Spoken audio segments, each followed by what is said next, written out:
Hello, everybody, and welcome to CCCLXVI, the podcast where we talk about last week. How was that? Was it the fastest? I don't know, I was talking through my teeth the whole time, so I couldn't quite hear myself. Can we slow down a little bit? Just bring it down a notch. Okay, so, what were we going to talk about? Movies? Yeah, this week we had a medieval theme, because we had a medieval fair. I got a sword somewhere. I'd go get it, but you honestly, can't hear it or see it. So it doesn't matter if I go get it or not. You could, hit something. I could hit something, but at the same time, I could just... Yeah, that's my sword. It's not actually my sword, but you can't tell. Because it's just a piece of wood getting hit by another thing, and it's like a piece of wood and getting hit, and it sounds like a sword. So that's my sword. So, can we talk about the movies now? Yeah. Okay, so the first movie we watched was Brave. It's a pretty good movie. I don't know. I mean, it's a Pixar movie. Everyone really likes Pixar, at least in the movie community. And I am not actually that big of a fan of Pixar. Everyone treats Pixar like it's such a great movie-making company, yet I honestly don't feel like it's that good. It's okay, though. I mean, I like it. It's okay, but, I mean, if we look at their most recent movies, I mean, we have Inside Out, which lots of people thought was really good. I don't actually think it's that good. It was okay. Is Zootopia Pixar? No, it was not Pixar. It was just Disney. You have Cars 2, which was a while ago still, but that movie was awful. You had Toy Story 3, which was also not pretty good. Brave, though, was pretty good in my opinion. Better than some other movies. I don't know. It was definitely a good film. In my opinion, Brave is everyone loves Pixar, which I don't think Pixar is as good, but everyone doesn't like Brave, yet I think Brave is really good. So I'm sort of just reversed on most people on this Pixar sort of thing. I really like Brave. It has a very sort of nice story, and the message that it tries to give, which is sort of a woman empowerment message, I feel. Anyway, I felt this was sort of something like that, although it wasn't exact. It wasn't. I didn't feel like it was a woman empowerment message. It was a little bit, in my opinion. It was like little kids empowerment, because the mom's the one who's saying everything happens like this, and then the daughter is the one. You know what I mean? It's like two girls. No, but I think it was definitely a woman empowerment because of the way Merida acts and stuff, and how she's the best at archery and everything, even though she's a girl. But I mean, that sounds sexist, but back in those days, women didn't do that stuff. I mean, back in medieval times and stuff, and it definitely delivers some sort of woman empowerment message. It's not that much of a woman, and I think it's not that much of a woman empowerment message. I was going to say that, but then I cut myself off. It's a much better message to be delivering than, per se, the message that Zootopia was delivering, which was basically against discrimination. I said racism, but it really is sort of discrimination just in general. I said racism because that's the most apparent form of discrimination, at least in my eyes. It's the thing that is the most well-known. I mean, we had the whole racial thing back in the 60s. But that's a kids movie, and kids are some of the least discriminatory people I've seen. However, kids will also put down girls and stuff. If you're a girl and you're around boys or whatever, they're going to tell you, oh, you can't play with us because you're a girl. That's, again, not always what happens. Probably not. I totally forgot what I was going to say because I got a message on my watch. What was I talking about, Benji? You were talking about little kids and how they treat girls. Yeah, whatever. It's fine. You guys know what I'm probably saying, right? I hope so.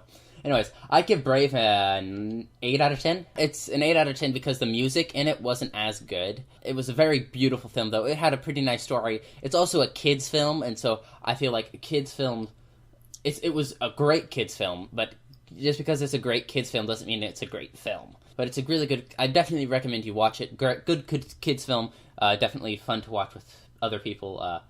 I mean, it does deliver a sort of women empowerment message, but it's definitely not just for girls. I'd watch it, and I'm a boy, and I enjoyed it. So you have my word for it. I'm a boy, and I like this movie. So yeah, So I give it an 8 out of 10, right? Yeah, an 8.5 out of 10, because, why not? Yeah, 8.58, pretty similar.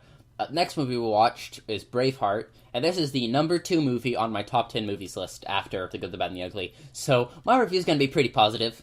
10 out of 10, of course. If it wasn't 10 out of 10, then it probably wouldn't be number 2 on my top 10 list. But Mel Gibson is a great actor and a great director.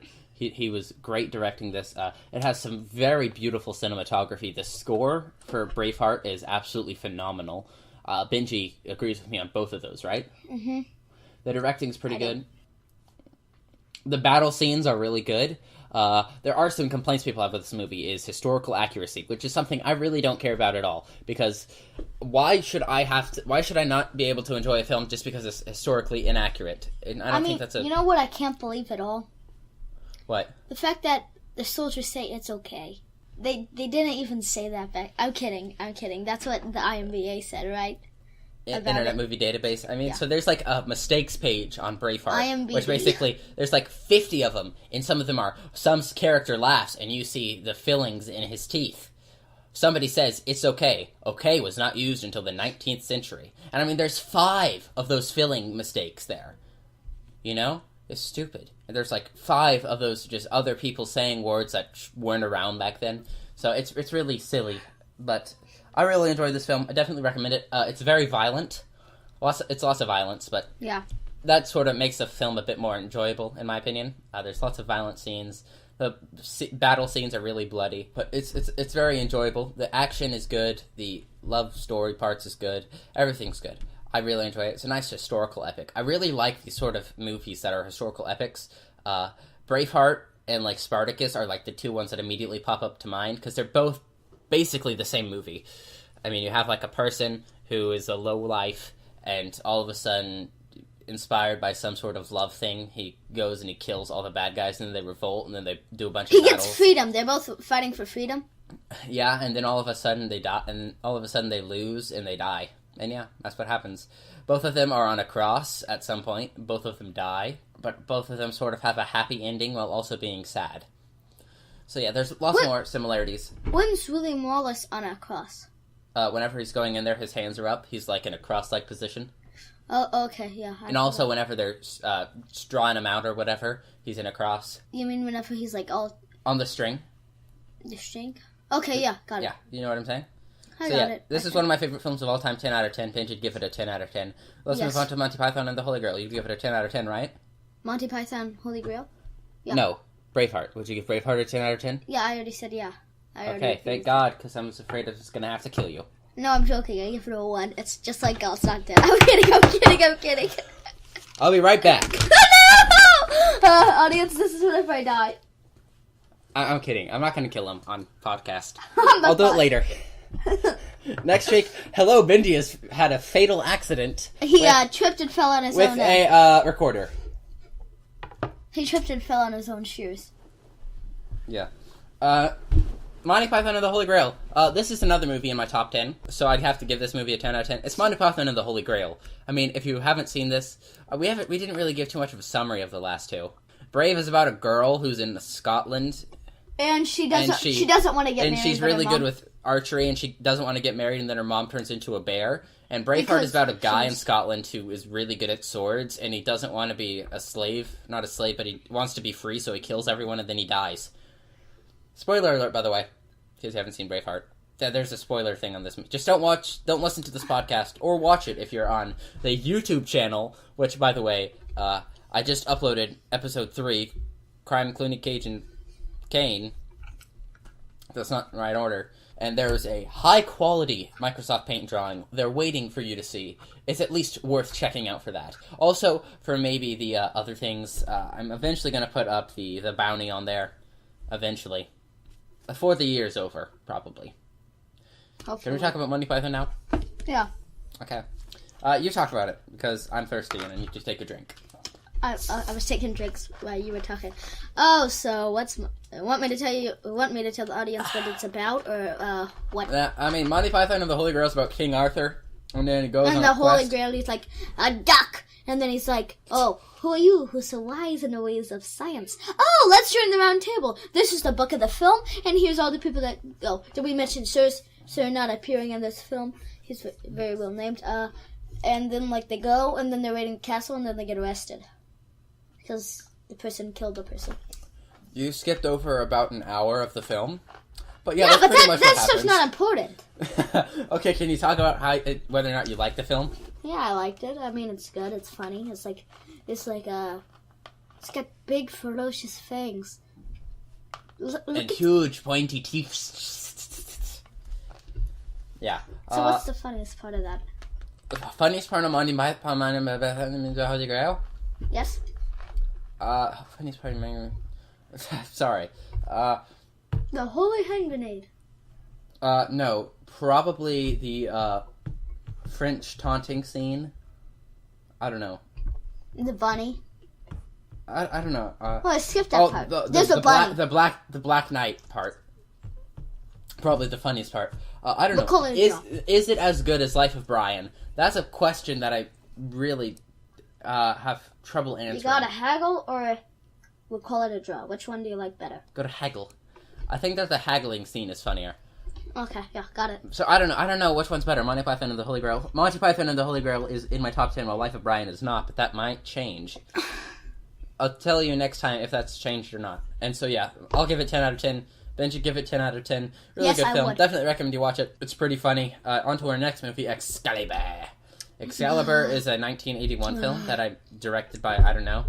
It stars Nigel Terry, Helen Mirren, Liam Neeson, Sir Patrick Stewart, and some other people. And, what's his name?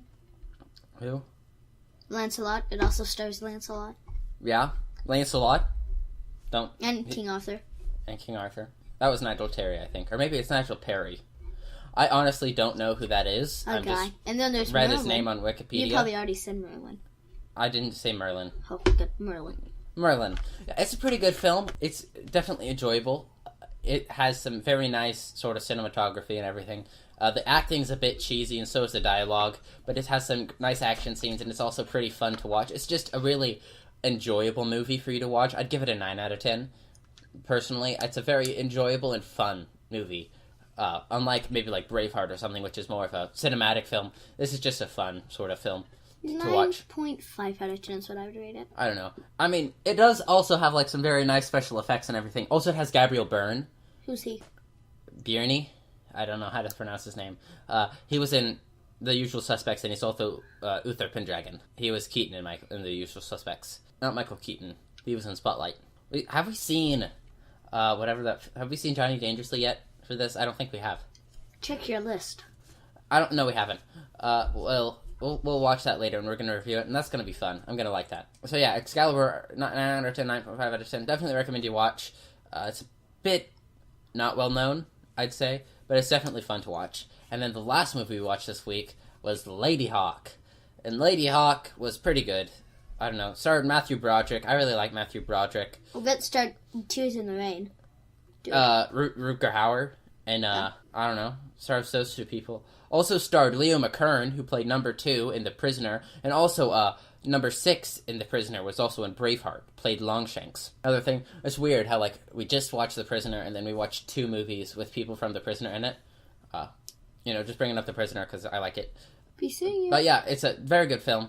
I really enjoyed it. I'm not quite sure what to say. It's not that good of a film, but it's a very enjoyable film, sort of like Excalibur. They're both pretty similar, in my opinion. They're both sort of fun in films that are enjoyable to watch.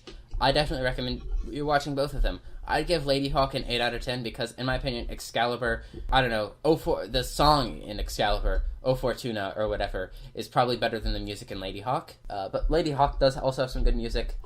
Also, it's a sort of magic part in Lady Hawke is not as good. And plus, Excalibur is based off of like Arthurian legend and stuff, and I like that a little bit more than like the storyline of Lady Hawke. So yeah, that is our reviews for this week. Or what would you give Lady Hawke out of 10? Sorry. Lady Hawke.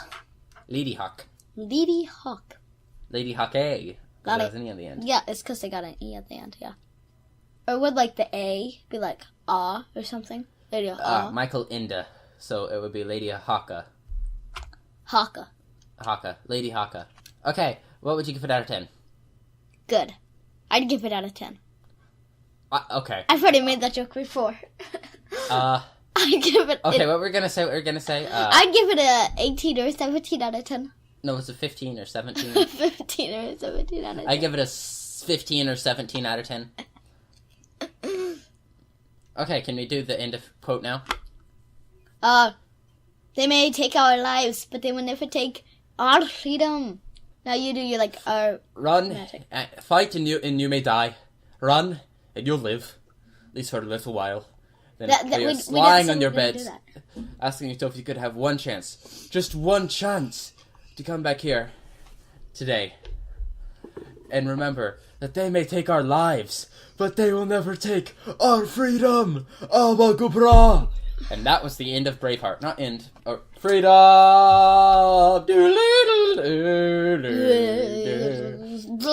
You bled with Wallace. Now bleed with me. You bled with Wallace. Now bleed with me. Okay. Wallace. Okay. Wallace.